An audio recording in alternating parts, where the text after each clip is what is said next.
সাংবাদিক বন্ধুগণ, আমি ধন্যবাদ জানাই জাতির এই কাঙ্ক্ষিত পরিবর্তনে আপনারা সমান তালে জাতির ইচ্ছাকে আকাঙ্ক্ষাকে ধারণ করে দিনরাত আপনারা পরিশ্রম করে যাচ্ছেন এবং দেশবাসী বিশ্ববাসীর কাছে সত্য আপনারা তুলে ধরছেন।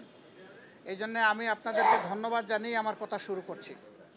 আপনারা জানেন এই মাসের 5 তারিখ বাংলাদেশে একটা কাঙ্ক্ষিত পরিবর্তন এসেছে। এই পরিবর্তনের সামনের সারিতে থেকে যারা লড়াই করেছে অন্যায় অসত্য এবং জুলুমের বিরুদ্ধে অধিকারের পক্ষে, তাদের কয়েকজন গুরুত্বপূর্ণ সমন্বয়ক আছে যারা সমন্বয় করে গোটা কর্মসূচি বাস্তবায়ন করেছে। তাদেরই একজন হচ্ছে হাসনাত আবদুল্লাহ। সে কুমিল্লার একজন ছেলে, ঢাকা বিশ্ববিদ্যালয়ে লেখাপড়া করে। আপনারা তার সম্পর্কে জানেন। গতকালকে একটা বাহিনীর কিছু লোকেরা তারা প্রতিবাদ করতে এসে সমস্ত আইন কানুন ভঙ্গ করে গায়ের জোরে তারা সেক্রেটারিয়েটে বা সচিবালয়ে ঢুকে পড়েছিল। তাদের উদ্দেশ্য খারাপ ছিল। সেখানে ঢুকে গালিগালাজ, উচ্ছৃঙ্খল অবস্থা সৃষ্টি করা, এরে ধরো ওরে মারো, এই ধরনের অবস্থা তারা সৃষ্টি করেছিল। যারা ত্যাগ এবং তিতিক্ষা, যারা নিজের জীবন দিয়ে বুকের রক্ত দিয়ে সামনের সারিতে থেকে লড়াই করেছে, তারা যখন শুনেছে দেশকে অস্থির করার জন্য এই ধরনের একটা পদক্ষেপ নেওয়া হয়েছে, তারা এসেছিল ছুটে তাদেরকে শান্ত করার জন্য, বোঝানোর জন্য। এই যারা দরদ নিয়ে তাদের পাশে এসেছিল, এই লোকগুলো, এই বাহিনীর লোকগুলা তাদের গায়ে হাত তুলেছে, তাদেরকে মারধর করেছে। আপনারা এটা দেখেছেন এবং আপনারা এটা জেনেছেন।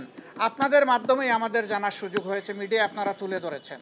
তারা অনেক ধৈর্য ধরেছে, কিন্তু যখন দেখেছে যে সব কিছু সীমা ছাড়িয়ে যাচ্ছে, সীমা লঙ্ঘন করছে, তারা রাষ্ট্রের ব্যবস্থাকেই ভেঙে দিতে চায়, চুরমার করে দিতে চায়, তখন বাধ্য হয়ে তারা এদেরকে প্রতিরোধ করেছে এবং প্রতিরোধের মুখে তারা পালিয়েও যায়। ওই সময়টাই তারা হাসনাত আবদুল্লাহ সহ আরও অনেকের উপরে হামলা করে। এখানে চিকিৎসাধীন কমপক্ষে 3 জন আছেন যারা গুরুতর আহত হয়েছেন। আমরা দেখতে এসেছিলাম। 2 জনকে অস্ত্রোপচারের জন্য ওটিতে নেওয়া হবে, এই জন্যে ডিস্টার্ব হবে জেনে আমরা ওইদিকে যাইনি। আমরা শুধু হাসনাত আবদুল্লাহকেই দেখে এসেছি। আলহামদুলিল্লাহ, যতটুকু দেখেছি সে আশঙ্কামুক্ত। বাকিটা আল্লাহ ভালো জানেন। আমরা দোয়া করি আল্লাহ যেন তাকে সুস্থতার পূর্ণ নিয়ামত দান করেন। আর এই রকম একটা কাঙ্ক্ষিত গণবিপ্লবকে বিফল করে দেওয়ার জন্যে যে কোনো দিক থেকেই যে আসুক, গোটা জাতিকে এর ব্যাপারে সোচ্চার সজাগ থাকতে হবে এবং কেউ অপতৎপরতা চালালে সেটাকে বন্ধ করে থামিয়ে দিতে হবে। আপনারা কয়দিন হলো ভাই?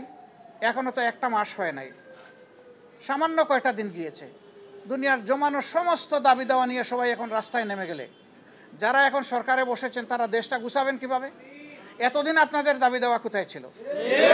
সেই দাবি দেওয়াগুলো এতদিন করলেন না কেন? এখন এরা দায়িত্ব নিয়েছে জনগণের অনুরোধে। তারা তো ইচ্ছা করে এখানে আসেনি। তাদেরকে যদি সহযোগিতা না করে এইভাবে ব্যতিব্যস্ত করে তোলা হয়, তাহলে রাষ্ট্র পুনর্গঠন এবং মেরামতের যে কাজটা, এটা তো তারা করতে পারবে না। এখানে সকলের দায়িত্বশীল আচরণ আমরা আশা করি। যার যার দাবি আছে একটু ধৈর্য ধরেন। 15.5 বছর যদি ধৈর্য ধরতে পারেন, 2-1 মাস একটু ধৈর্য ধরেন, ওনারা একটু গুছিয়ে আনুক, তারপরে আপনারা স্বাভাবিকভাবে নিয়মতান্ত্রিকভাবে আপনাদের দাবিগুলো তুলে ধরেন। কিন্তু সেইটা করতে গিয়ে আপনারা সচিবালয়ে ঢুকে পড়বেন, আপনারা বিশৃঙ্খল অবস্থা সৃষ্টি করবেন, এটা তো দেশের জনগণ মেনে নেবে না।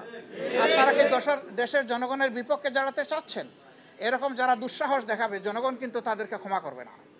আমরা আশা করব যে তাদের সকলের শুভবুদ্ধির উদয় হবে এবং কারো উস্কানিতে, ষড়যন্ত্রে তারা পা দেবে না। তারা নিজের বিবেক অনুযায়ী চলবে, দেশকে ভালোবাসবে, তারাও এই দেশের পুনর্গঠনে নিজেরা দায়িত্বশীল ভূমিকা পালন করবে। আমরা সকলের কাছে সেই দায়িত্বশীল আচরণ আশা করি। আপনাদের সকলকে ধন্যবাদ। আমাদের এই সাংবাদিক বন্ধু প্রশ্ন করেছেন, গতকাল প্রধান উপদেষ্টা জাতির উদ্দেশ্যেই প্রথম ভাষণ দিলেন। তো তিনি বলেছেন যে 17 দিনও হয় নাই, কিন্তু ইতিমধ্যে অনেক সমস্যা আমাদের দিকে ধেয়ে আসছে। সবাইকে তিনি ধৈর্য ধারণ করার জন্য অনুরোধ জানিয়েছেন, ওনাদেরকে একটু সময় দিতে বলেছেন। সামগ্রিক ভাষণকে আমরা কোন দৃষ্টিতে দেখছি? আমরা মনে করি একটা দায়িত্বশীল ভাষণ উনি দিয়েছেন। এই সময় এটাই দরকার ছিল। জাতিকে সামনের দিকে আশা জাগা নিয়ে কথা জাতির শোনা প্রয়োজন ছিল। তার বক্তব্যে তার প্রতিধ্বনি হয়েছে বলে আমরা মনে করি। তবে এটা ঠিক যে এই প্রতিদ্বন্দ্বীর মধ্যে আমার আকাঙ্ক্ষা পূরণ না হতে পারে, আরেকজনের আকাঙ্ক্ষা পূরণ না হতে পারে। দেখতে হবে সামগ্রিকভাবে সারা দেশবাসীর আকাঙ্ক্ষার প্রতিফলন হয়েছে কিনা। আমরা মনে করি হয়েছে, এবং আমরা মনে করি তারা এখনও রাইট ডিরেকশনে আছেন। তাদেরকে সেভাবেই এগিয়ে গেলে আল্লাহও সাহায্য করবেন, দেশের জনগণও সাহায্য করবে ইনশাআল্লাহ।